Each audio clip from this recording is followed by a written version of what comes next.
Today on episode number 373 of the Teaching in Higher Ed podcast, Sarah Lipson and Laura Horne join me to talk about the role of faculty in student mental health. Produced by Innovate Learning, maximizing human potential.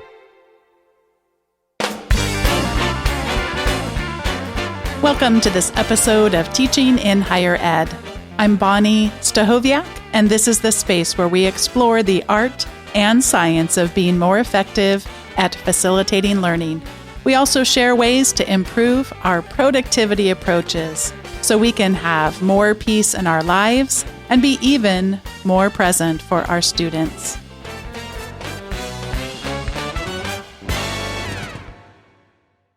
Joining me for the first time today is Dr. Sarah Lipson. She, her, hers. She's an assistant professor in the Department of Health, Law, Policy, and Management at the Boston University School of Public Health. Her research focuses on understanding and addressing mental health and disparities therein, particularly in college student populations. She is co-principal investigator of the National Healthy Minds Study, an annual survey of undergraduate and graduate student mental health, which has been conducted on hundreds of college and university campuses. Sarah's research has been funded by the National Institute of Mental Health and William T. Grant Foundation, among others. Her work has been featured in the New York Times, Boston Globe, Huffington Post, on NPR, and in numerous other national and international media outlets. Sarah completed a dual PhD at the University of Michigan in the Schools of Public Health and Education. She received her bachelor's degree from Tufts University, her master's from Harvard University, and was a Fulbright scholar. Sarah teaches a range of graduate-level courses at the Boston University School of Public Health. Returning to the podcast today is Laura Horne, the Chief Program Officer for Active Minds. Laura develops innovative strategies and unique partnerships to empower students to help schools and society embrace a comprehensive public health approach to mental health. Prior to Active Minds, Laura led public health initiatives at the National Association of County and City Health Officials and Tulane University. Laura earned her Master of Public Health degree in Community Health Sciences from Tulane University and her Bachelor of Arts degree in Communications from Loyola University, New Orleans. She enjoys running, reading, and finding adventure with her husband and 3 girls. Sarah, welcome to Teaching in Higher Ed, and Laura, welcome back to Teaching in Higher Ed. Thank you so much for having me. Thank you for having us.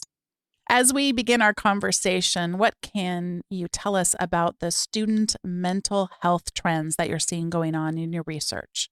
Yeah, I'll start us off, and I'll be drawing on data that my colleagues and I have been collecting through the Healthy Minds Study, which is a population-level survey, an online survey of undergraduate and graduate students and their mental health. And I'm going to focus on symptoms as opposed to diagnoses. So when I talk about prevalence, I'll be talking about the prevalence of symptoms.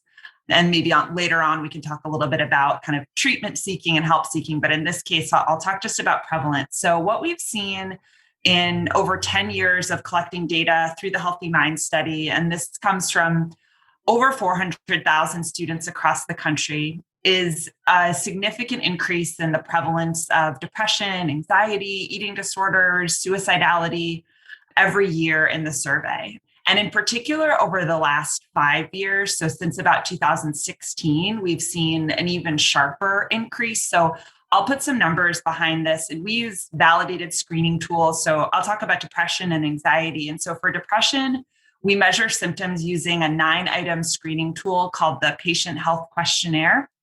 And for anxiety, we use a 7-item scale called the Generalized Anxiety Disorder 7 scale. And in both of these scales, a score of 10 or more is considered a positive screen for having clinically significant symptoms. So in 2013 Healthy Minds data, 22% of students screened positive for symptoms of major depression and 17% for symptoms of anxiety.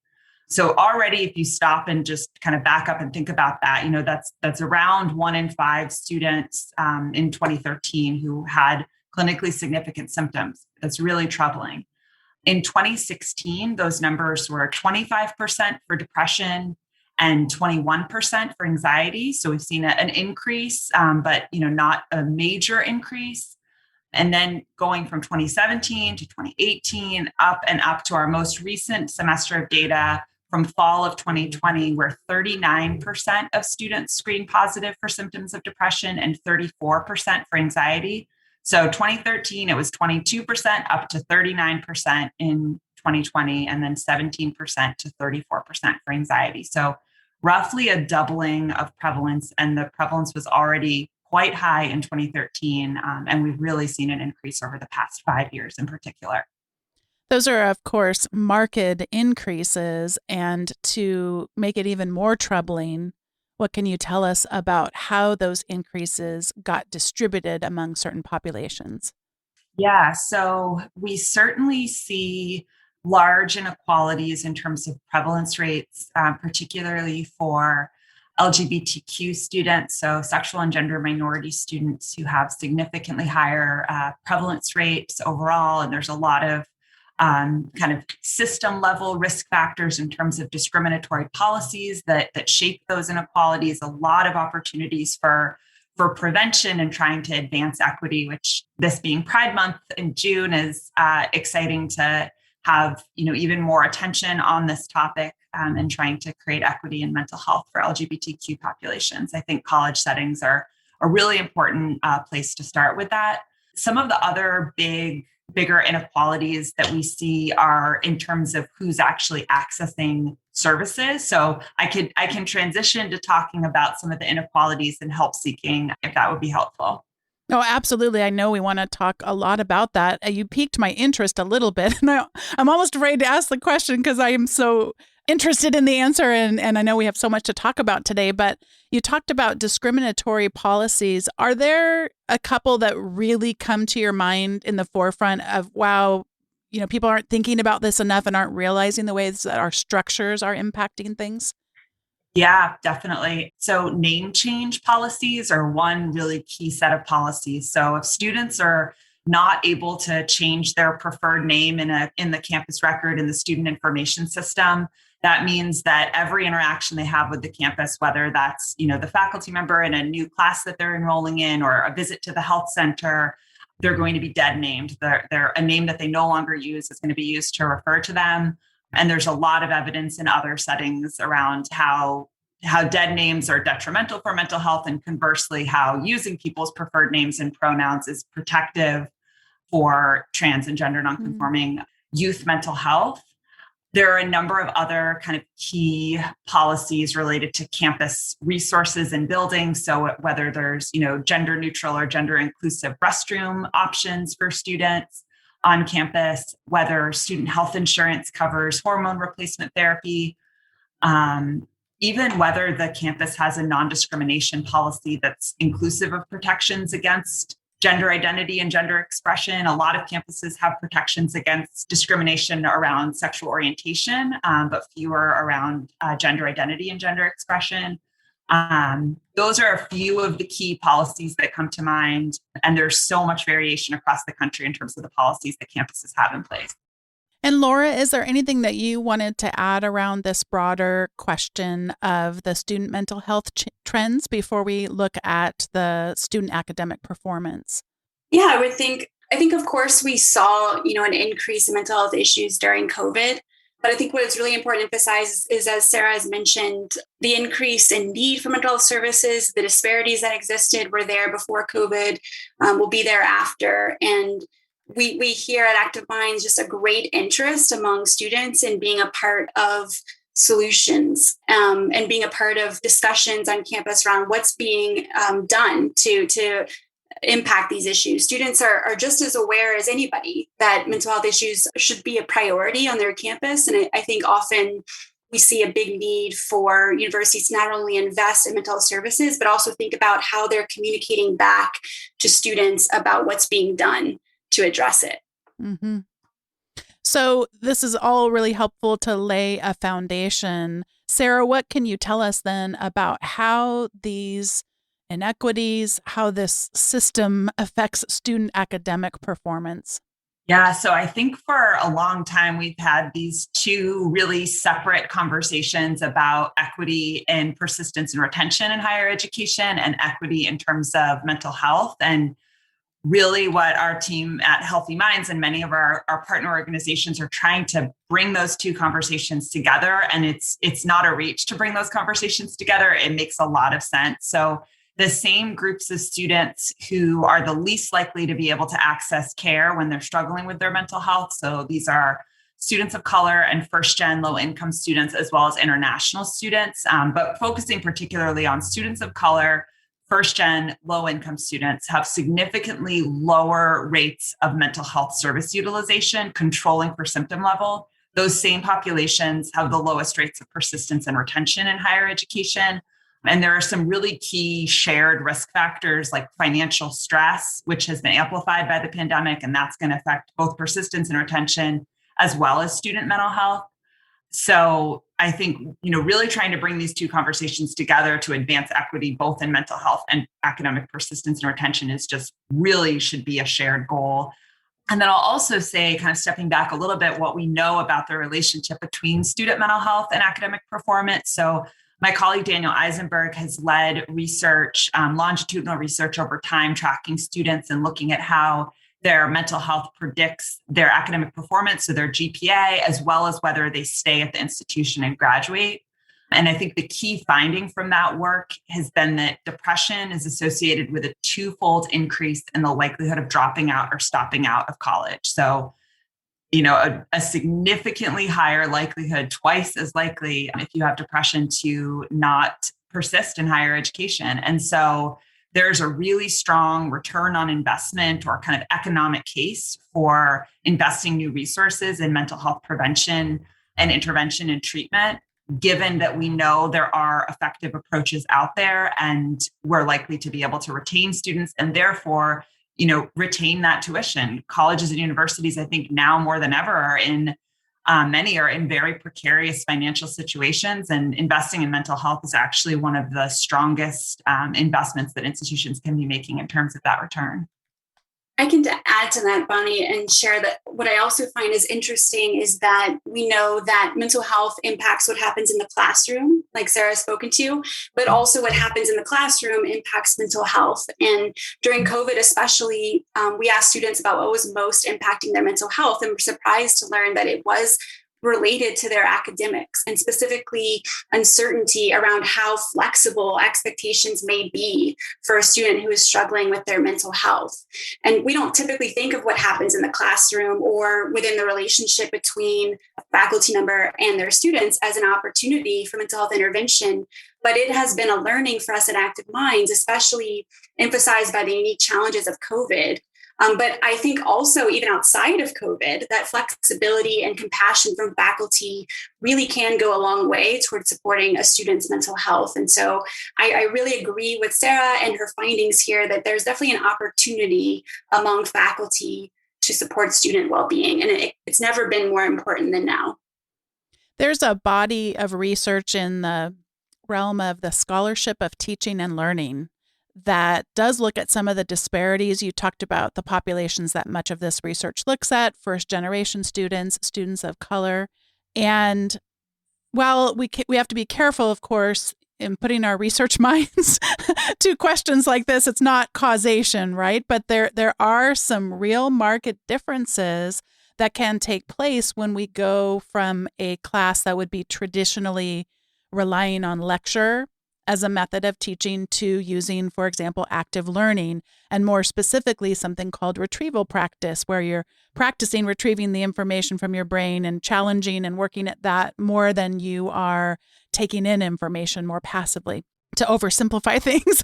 But I'm wondering, in your research, are there some low-hanging fruit opportunities where you just see these market differences where you see disproportionately the bad stuff happens more to certain populations, where you can reduce those inequities through certain kinds of interventions. What's showing up in the research as far as these kinds of things go for you?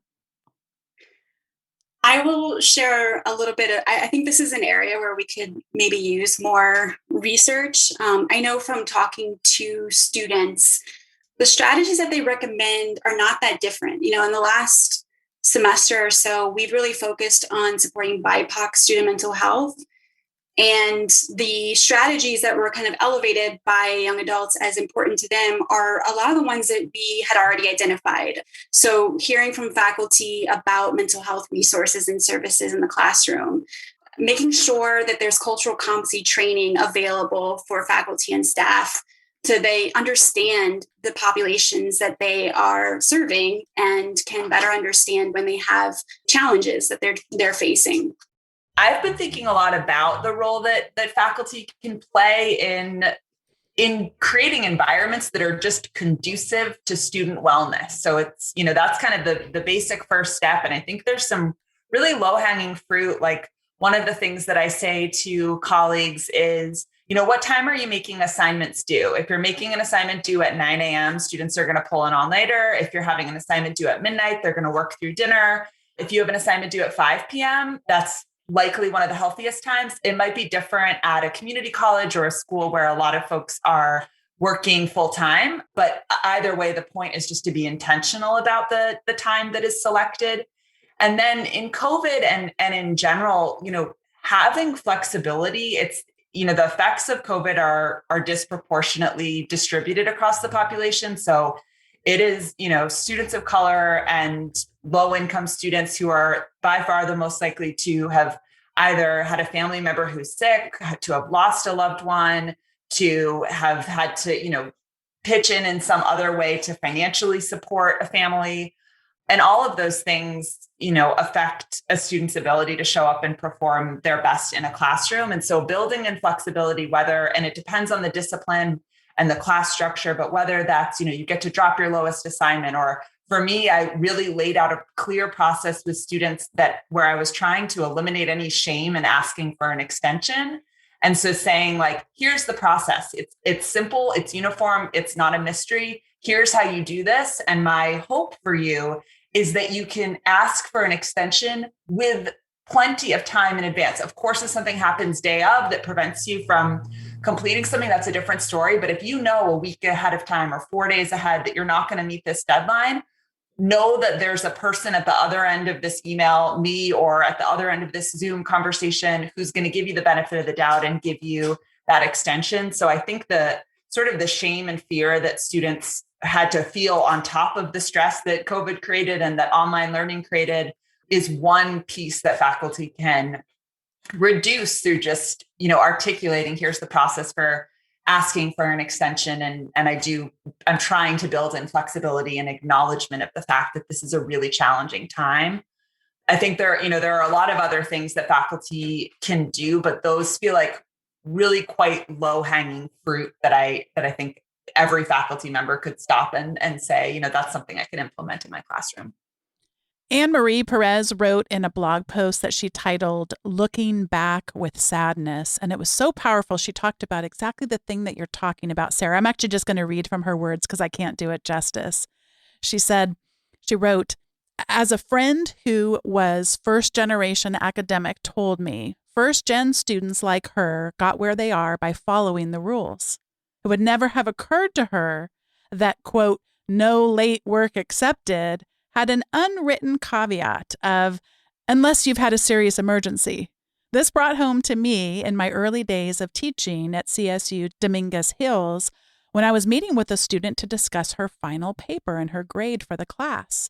In checking my records, I saw that she was missing one of 3 earlier essays, and that this seemed surprising because she had done A work in all the others. When I asked her about it, she got uncomfortable and she said she hadn't been able to do it on time and knew I didn't take late work. While I was trying to digest that, she apologized and went on to say, you see, my baby died and I couldn't get out of bed for 2 weeks. And that one, I mean, reading her words, it just struck me because I know I've done that kind of thing. I know that I've contributed to this, and I'm so glad that you're bringing this up as an important issue. And I think too many times and I include myself in this over many years of teaching, we assume a lot of intent toward the negative. Like, you're not turning it in time because you've been irresponsible or lazy or, all of these negative things. But then unless I've found for myself, we can retrain our brains. What if we did the same thing, but it was just instead in the other direction? I assume about you would have gotten this in on time were it not for something getting in your way. And it's not that people won't be irresponsible. It's not that people won't make choices we wish they wouldn't make. But to me, it just is a protective barrier around the fallacies that my mind will make up in certain circumstances. If I have to err on one side or the other, wouldn't I rather have the assumption that there might be something going on, like a horrible, devastating event in someone's life, like Anne-Marie wrote about so powerfully? And that has been really helpful for me and I'm not saying that I've completely been able to retrain my brain away from biases like that. I just prevent it from having as horrible of effects. So if you build it into your policies in the first place, Sarah, you reduce that high stakes. All kinds of effects could happen. Less likely for there to be issues around academic integrity. If I don't feel like I have to make up a story or whatever it is, then that part gets better. But then also the ways in which these effects get disproportionately applied to certain populations, that also comes down. So I think it's so important that we can both in advance build structures and systems that will support what you're talking about.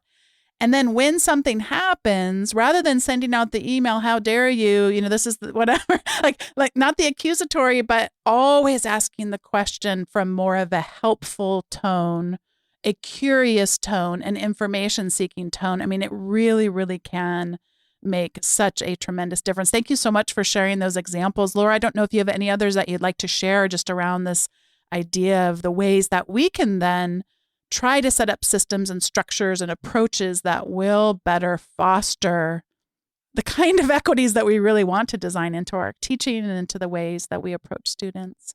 Yeah, I mean, one of the things that I found really surprising in Sarah's research was the percentage of faculty who expressed interest in getting more resources and training around mental health. Because I think we assume that faculty are already overburdened. They already have so many obligations.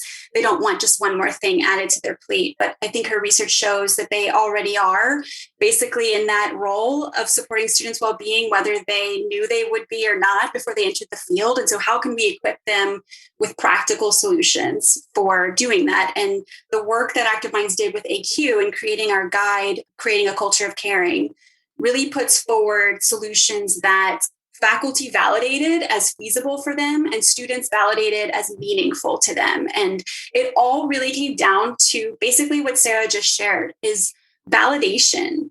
The primary question that we get from faculty members often is, well, how do I balance holding up a standard of excellence with supporting students with their well-being? How do I know I'm not being taken advantage of? And it's also the same question we get from employers, by the way, and about their employees. And it's all about validation really comes from the statement of, I believe you, and let me approach this first with belief in what you're saying, even if I don't fully understand it.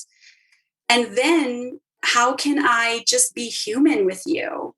And I think hearing the faculty more interested in training, one of the things that I think is really important to emphasize for faculty is that if you're afraid of training in any way, I think of it less as training and more of an awakening, because we all experience mental health and it's never been more apparent than COVID. We can all somehow draw from an experience when we struggled with our mental health and think about what that might be like for somebody who struggles on a daily basis. And how do I just approach them as a human? And, whether we're an employer in the workplace or we're a faculty member in the classroom, we're there for a reason. In the classroom, we're there to learn. And I think being able to get to the basics about this is a person who has to feel their best self in order to be a really great learner in my classroom. So how can I help them be themselves here? How can I, like you said, allow them a space to be honest? And then if I find out through their honesty that they are having to ask for too many extensions, whatever it might be, then that's a great indication that something that's going on with this student personally is impacting their learning. And so how can I then be just aware of what resources I can then refer to that student after I've already validated their experience? So for me, it just comes back to being human and not feeling like I have to become an expert in an area that's really not my expertise. And I hope that really reduces some of the barriers that faculty might feel or the fear they might feel in being in the role that they're in. I'm so glad that you brought up this fear because it's really real. It's really scary for some people to meet any human being, regardless of if they're a student or not, who are in such grave pain or distress. And it's just a natural human reaction to feel like, gosh, I should do something to fix this because this is terribly uncomfortable to witness, that kind of thing. And I think sometimes it can be helpful to practice what that first sentence might sound like. And one thing I would just encourage people is that regardless, you mentioned that there probably isn't anyone listening who can't draw from some memory of having some type of mental health challenge, although I'm not entirely sure everyone necessarily would be able to understand the broad domain, which is mental health. That might be something interesting for us to clarify a bit. But to not start out with, oh, yeah, I know exactly how you feel. Because you did mention, I mean, I might be able to draw from a memory, but it is not, even if I had suffered from depression, for example, it's still not that exact situation. So that's not the helpful first sentence to say is, I know exactly how you feel. So we don't want to we want to approach it with empathy, but we want to also approach it, I think, with humility too, that, wow, this person's experience is likely one that I know very little about. So do you have any thoughts about what do you notice yourself doing of that first sentence or two when someone has approached you? And it might be sometimes in writing, of course, and sometimes it might be them actually speaking to you where you're able to see facial expressions, et cetera. But any thoughts about that first sentence or two? Either if you have any other ideas of don't say this or any ideas about here's a really good thing to memorize, because while you're memorizing what you might say first thing, you can kind of reduce your own anxiety. Because to me, then asking a question gets us into, oh, now I don't have to feel all this pressure, like I have to fix this. Does this resonate with either of you? Absolutely. And I think it does go back again to validation. And some phrases that communicate validation are, that sounds really difficult. Mm-hmm. That's really hard. Even, I can't imagine what that's like. I mean, it's possible that maybe you have experienced depression and you haven't, and still we say, don't lead with your own experience before validating someone else, because this is about them in this moment, and appreciating that it probably took a lot of courage for them to be vulnerable, because in a lot of settings, it isn't encouraged to bring your personal to the academic environment. And so that must have taken a lot of courage, and it must mean that you are struggling. I think those are all really helpful phrases to use. With my own kids, I will say, ever since learning this technique, what I say with my kids when they fall, I say, ouch, because they can understand that. And I want them to stop crying, right? My body reacts. I go into like a shock, and I just want it to be over. And I don't want to feel what they're feeling. But when I pause and just say, ouch, it helps so much more. We get there so much faster if we first just acknowledge someone's struggle and let them know that they did a good thing by sharing with you that they're struggling, and then think about referring them to resources, and not just the professional resources, but the host of resources that are often available in a campus communities to support wellness. I think that's so well said. I'll maybe take a slightly different spin on this because I couldn't say it better than that. But another approach the faculty can take is talking to an entire class about it is really, I teach first year students. So this fall, I said, it has got to be very difficult that you don't know your classmates, that you are, working in groups of students that you've never met in person. I know for myself, having peer groups, being able to lean on folks was key to my ability to enjoy learning, to be successful in learning, to be, supported when things were difficult. And you don't have those things in the same ways that we're used to having in the pandemic. And I think acknowledging those shared difficulties, I could almost feel kind of like like a shared kind of exhale of like, on some fundamental level, she is trying to put herself in the shoes of what it would feel like to be starting in an academic program in the midst of a pandemic. And I think that's a nice starting place to kind of invite those conversations where people do feel like you're taking, a validating approach, and it's normalizing and humanizing and all of the things that we know are productive for having these types of conversations. I so appreciate what you just shared, Sarah, because it's also reminding me of us thinking about that these things happen to individuals, but we're now seeing more than ever, not that this hasn't been the case, but just more of us are seeing the collective mental health challenges, the collective trauma and that kind of thing. And I have found that what works for me well is not to rush past that. So when something happens, I might ask, hey, some things came up in the news. Did you hear anything about it this week? What have you heard? How have you been feeling about that? And to take a few moments at the beginning of a class to do that check-in. And it's kind of, for me, it's been important to both separate myself from my own emotions, yet also show the empathy. It's kind of hard to describe, but it's just something whenever, some of these things should not be controversial, and they are controversial. And so rather than me come in with my own opinions and thoughts and emotions and anger and all of that, I've seen that not really work very well for me, because there are people in the class who are actually more affected in more significant ways than I have by the kinds of issues. So I kind of need to separate myself. They don't need to hear all of that. They do need to hear that you empathize, that you're aware. But then sometimes I've also found it helpful where I don't say it quite this explicitly, but just, okay, now we're going to go and we're going to play a game. And I realize it feels weird to play a game when we just talked about this very serious subject, but almost creating some healthy compartmentalization, because the other thing that I hear from students is they don't want to talk about hard, traumatic stuff the whole class. I mean, they do appreciate when something gets acknowledged. There was a student who died by suicide a couple of years ago. It was before COVID, but it was a student that was a major where I literally had 70% of the students in the class who knew this young man very well.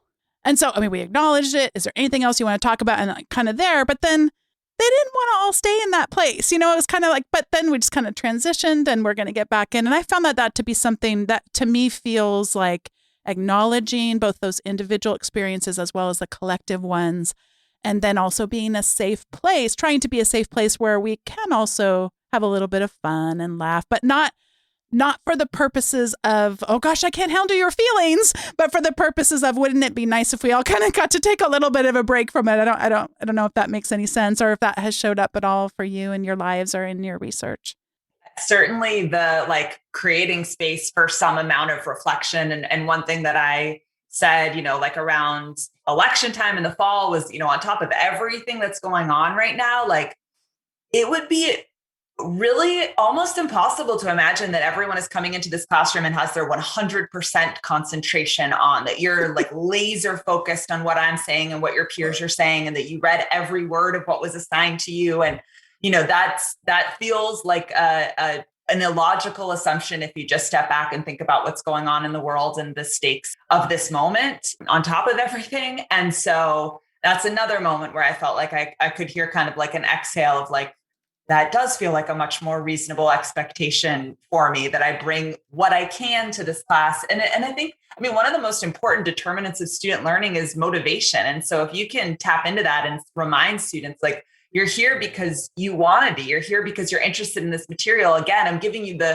I'm assuming that everyone here is interested and curious and wants to learn, but I'm not assuming that you are bringing every ounce of your intellect and focus right now, because I myself am not able to do that because I'm distracted. And if you're someone, again, as you just said, who's even more affected by, racial traumas or grieving a loss in COVID, it's impossible to think that you're bringing, your full focus into a class.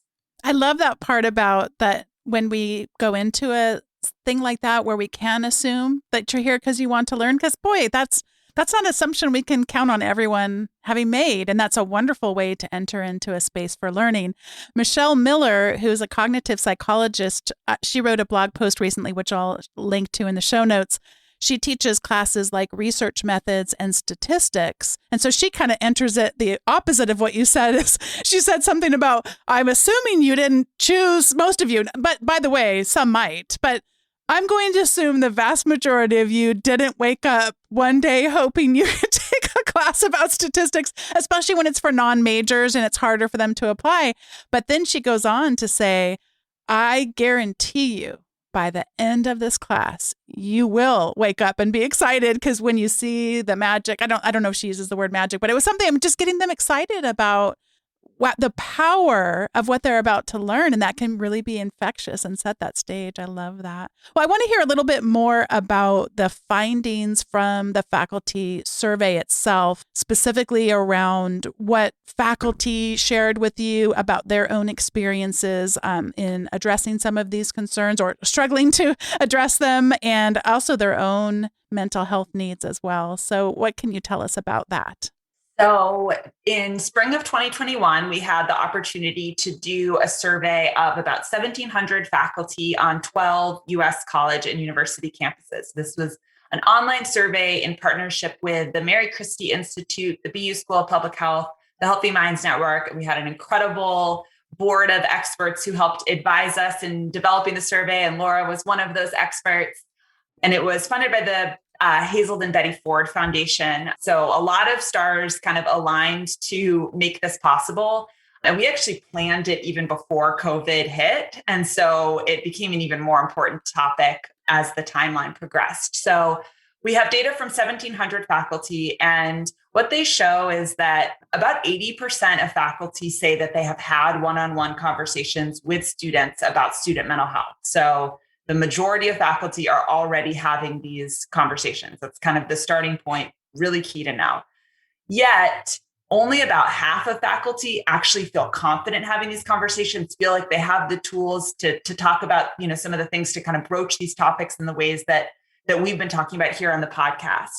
Excitingly, their faculty expressed a lot of interest in more professional development. I mean, they're already having these conversations. There's a lack of confidence. And so it does make sense that faculty are saying, we want more resources to be able to do this. And it's also important to note, we're not trying to think about faculty as mental health professionals. That's not the role of faculty, and that's not an efficient use of faculty time to kind of think about training them in some clinical capacity, but more so, basic understanding of the resources that may be available for student mental health on campus, how to make those referrals, how to have these conversations, as I said. So we got a lot of information through the survey about the types of resources that faculty are most interested in. But overall, it's just really exciting that faculty are interested in getting this training. In fact, many of them think that a basic training in how to address student mental health should be mandatory for all faculty. There's a lot of attention right now on student mental health, and there's not enough attention on thinking about faculty mental health as well. So we found in our survey of faculty, about 50% of faculty had at least one symptom of depression, and about 20% of faculty had indications of major depression. So that's really important to note. And faculty actually reported relatively high levels of knowledge about the resources that are available for student mental health on their campus, and much lower knowledge about the resources that might be available for faculty mental health. So in the broader context of campus mental health, the topic of faculty mental health is just not being talked about enough. And I think it's related as well. If faculty are well and have their mental health supported, they're going to be better teachers, and they're going to be better in their role supporting students. So it's all connected. Definitely. I would agree with that. And I think it's because we're all part of a campus community together. This is a community and we're all a part of it. And it's a place of learning, but it's also a workplace. And what's interesting, we found during COVID, we started working more and more with employers who are trying to support their employees working remotely from each other. And a common thing is, people are not utilizing their EAPs or their benefits that their workplaces offer to them. And I think there's a lot of work to be done in all work environments, including academic environments, to demystify, bring more awareness to, normalize resources for employees, including faculty, in supporting their own well-being and mental health, not just because they'll be better able to support students and students' well-being, but just because this is a workplace and faculty spend as much time here, if not more, than students do in some cases. And so how can we be a healthy community across the board that really prioritizes mental health with a lot of authenticity and make it central to our mission and core values as an entity together?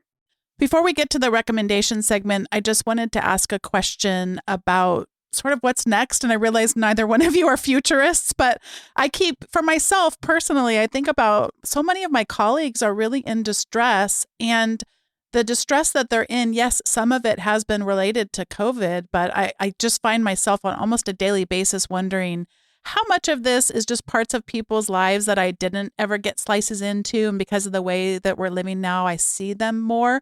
And how much of it is just an effect of a worldwide trauma then drips into other areas of tragedy. I sound so cheerful for this final topic for today's episode. But so when we think about kind of moving beyond where we're seeing the evidence of COVID so much in our life, what are we thinking about that we should be thinking about and still trying to change when it comes to mental health? Like, what should we be carrying forward, I guess, from the learning that we're experiencing now?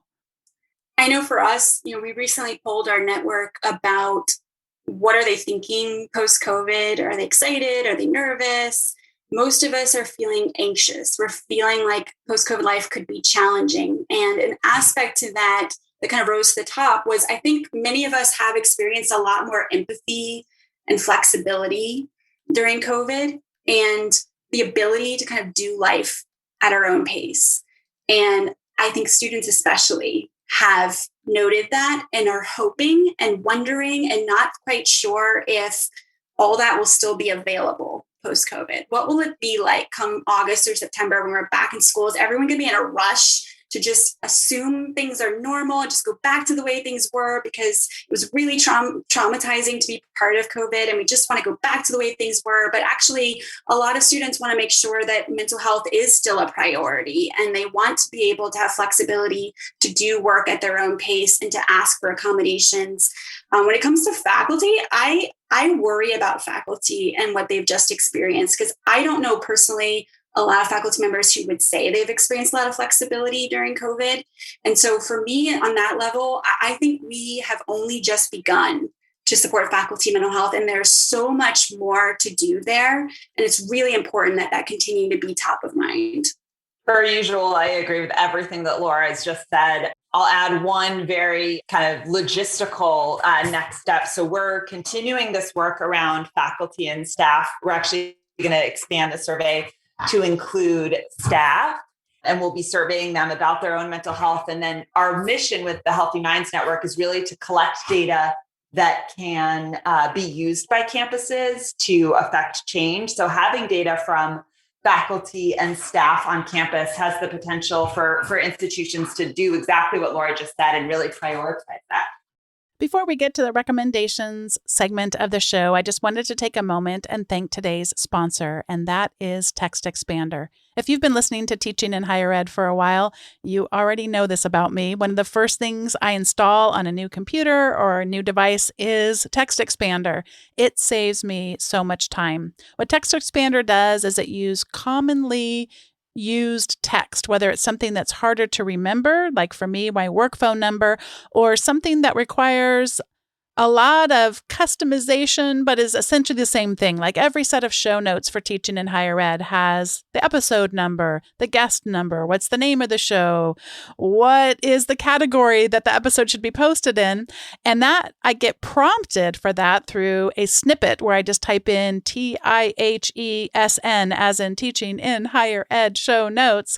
And instantly I'm queued up to provide it with that information, and all of the rest of the templated information gets placed in the show notes in the right format with the right verbiage and exactly what the people need who are going to take it from what I've done with it and are going to actually produce it into a full episode on all the different services, etc. So I highly recommend Text Expander. It's a great tool to have to help us save time so that we can Spend time on the things that are more important than typing the same thing over and over again. So head on over to textexpander.com/podcast. The link is also in the show notes, and you can get a free trial and a discount on your subscription. Thanks again to Text Expander for sponsoring Teaching in Higher Ed.